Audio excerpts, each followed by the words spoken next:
E as pessoas que trabalham o contrário, trabalham muito tempo em pé, o que acontece ali na circulação? Quem trabalha muito tempo em pé também tem a gravidade que atua exatamente, também de uma maneira contrária à circulação. Então a gente pensa que o sangue ele tem que vir do pé para o coração, contra a gravidade. E você ficar muito tempo em pé, principalmente por não mexer a panturrilha, né, não caminhar, dificulta também o sangue a subir. Entendi. E aí, nesse caso, a pessoa tem que fazer o contrário? Fazer pausa sentando? Fazer Coisa assim? pausas sentando, fazer pausas movimentando, fazer pausas caminhando também. É importante mexer a musculatura da panturrilha, que é o que ajuda o sangue a subir lá em cima pro coração. Então, a panturrilha mexendo é que faz com que o sangue subir. suba. Uhum. Então, existe até pessoas que falam que a panturrilha é o coração da perna. Já Isso ouvi é uma falar. verdade, porque ele bombeia o sangue para ir lá para cima. Olha que interessante. Exercícios de panturrilha são Eu ia bem-vindos na perguntar isso academia. agora. Então, quer dizer que é bom treinar a panturrilha. Isso aí. Eu vejo o pessoal com muita curiosidade sobre a história das varizes e academia. Realmente piora tu fazer exercício para as pernas ou melhora? O que acontece? Acontece o seguinte, a musculação e o exercício aeróbico também, ele fortalece a parede da veia. Então, ele vai melhorar a circulação. Mas muita gente já tem varizes, já tem a parede da veia danificada. E aí você fazer atividade física em cima de uma circulação de uma veia que não tá legal pode piorar os sintomas. Mas isso já é porque você tem um problema prévio, não é porque a Não é porque foi pra musculação academia. fez as tuas varizes. Entendi. É porque eu vi muita gente falando, eu fui pra academia e comecei a ter varizes, antes eu não tinha. Então não é bem assim. Geralmente as pessoas já têm e aí a musculação acaba te dando mais sintomas, tá? Agora, quem não tem varizes, quem quer prevenir as varizes, a musculação e as atividades físicas no geral melhoram, não pioram. Ai, muito bom saber disso. Os mitos que vão se criando na internet, né? Exatamente. E doutora, eu sei que praticamente tudo tem predisposição genética, né? E as varizes também. Sim, as varizes também têm predisposição genética. 90% das pessoas que têm varizes têm histórico de varizes na família. 90%? 90%. Bastante. Então já é uma coisa que realmente está no DNA. Sempre quando a gente faz o tratamento, é importante o paciente ter essa consciência, que a gente não está tratando o DNA dele. Então, varizes é uma doença genética, né? Então, a gente vai fazer um planejamento, um tratamento, aquelas veias tratadas não voltam mais, mas o gene dele pode surgir novas veias em 5, 10 anos. Isso eu acho que é bem importante a gente pontuar, porque eu vi também o pessoal com muita curiosidade. Então, quer dizer que se a pessoa tratou aquela veia com laser, por exemplo, ela tratada está, ela não volta mais. Exatamente, as veias tratadas não voltam mais. Mas, se ainda você tem o gene da doença, o que acontece em 90% da população, e se você ainda relaxa um pouco, no sentido de não fazer academia, não fortalecer essa veia, ter um sobrepeso, fumar e tudo isso mais, acaba que isso acaba dilatando outras varizes no decorrer dos anos. Então, sempre é importante fazer um tratamento bem feito e fazer manutenções. Entendi. Eu estava hoje mesmo falando no Instagram que tudo requer manutenção quando você faz um tratamento, né? Até o carro requer revisões e manutenções. Porque o corpo seria diferente. É verdade. Quando você vai no dentista, você faz um clareamento. O clareamento dura pro resto da vida? Não. Quando você vai na dermatologista, faz um botox, dura pro resto da vida? É verdade. Quando você vai no cabeleireiro, faz uma tintura no cabelo, dura pro resto da vida?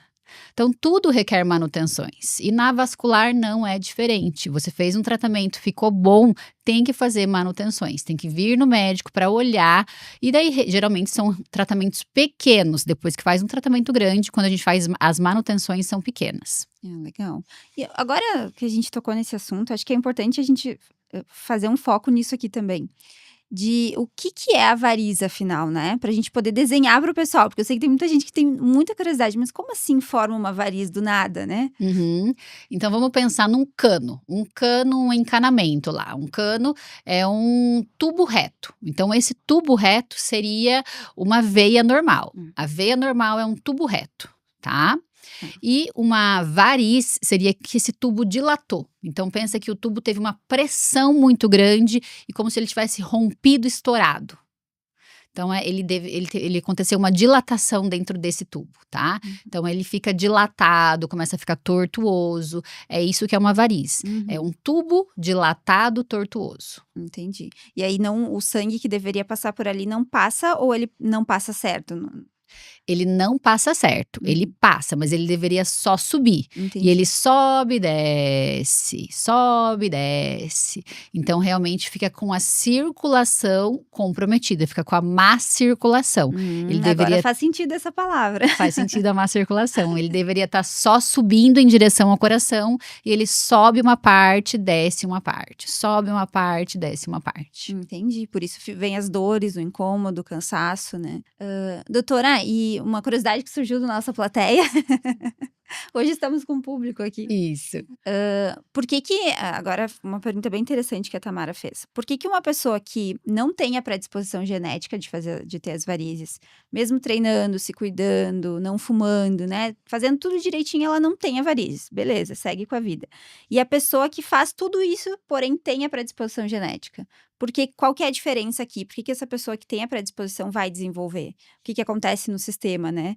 Então, a predisposição genética, geralmente, ela tem uma alteração na estrutura da veia. Então, como se fosse o colágeno, assim. O colágeno da veia, que estrutura a veia, aquilo ali é meio fraco. Entendeu? Entendi. Então, independente da pessoa fazer atividade física, não fumar, aquilo ali vai enfraquecendo. É como se a pessoa tivesse nascido com um cano não de aço, um cano de plástico.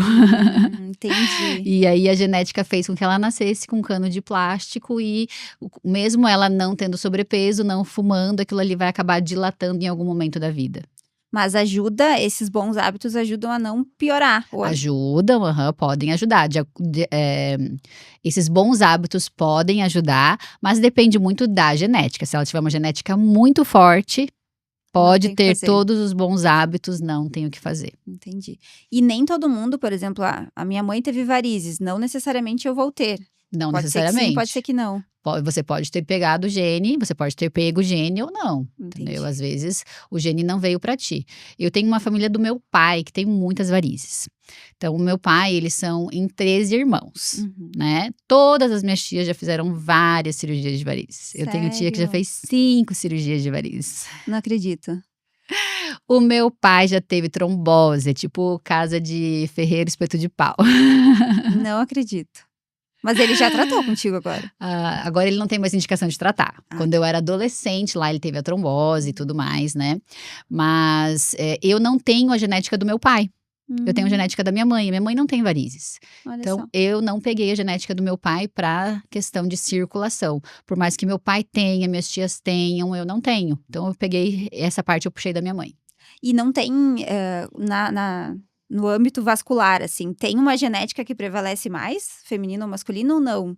Não, É meio sorte, assim. é meio sorte, depende de cada um. Eu atendo pacientes que falam assim: doutora, eu tenho a perna direita igual a do meu pai e a perna esquerda igual a da minha mãe. Putz, não acredito que não existe um padrão. Não existe um padrão.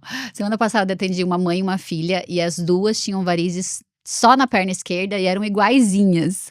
Sério? Uhum. Olha só. Eu achava que, tipo, todo o DNA era meio padrãozinho, assim. Ou tu pega da pai, ou tu pega da mãe, mas não, é muito sortido, né? É, muito sortido. Olha só. E doutora, qual que é a diferença entre um vasinho simples e uma variz? Existem 2 tipos de diferença. Então, a diferença é o tamanho. O vasinho, ele é bem mais fino. E é a localização. Então, o vasinho ele tá na camada mais superficial da pele. Então, ele é fininho e tá na camada mais superficial da pele. As varizes são mais grossas, mais calibrosas. E elas estão em camadas mais profundas da pele, do tecido subcutâneo, mais para dentro da musculatura. Então, essa é a grande diferença. E existe uma idade padrão onde a variz vai se desenvolver ou... Não existe. Eu já atendi pacientes com 14, 15 anos com varizes. Sério? Nossa. Então, realmente, para você ver que é bem genético mesmo. Ai, não sabia que podia chegar tão cedo. Tão cedo, adolescente. E por que isso acontece? Genética forte. Tão cedo, né? Meu Deus. Olha só. Isso é uma pergunta bem interessante, eu vi que também que o pessoal tinha curiosidade. O anticoncepcional usado por muito tempo também piora as varizes? Sim, o anticoncepcional, independente do anticoncepcional que você toma, ele é uma bomba de hormônio. Tem muitas pessoas que falam assim: "Ah, mas eu tomo um com baixa dosagem. Ah, mas eu tomo um só com um hormônio".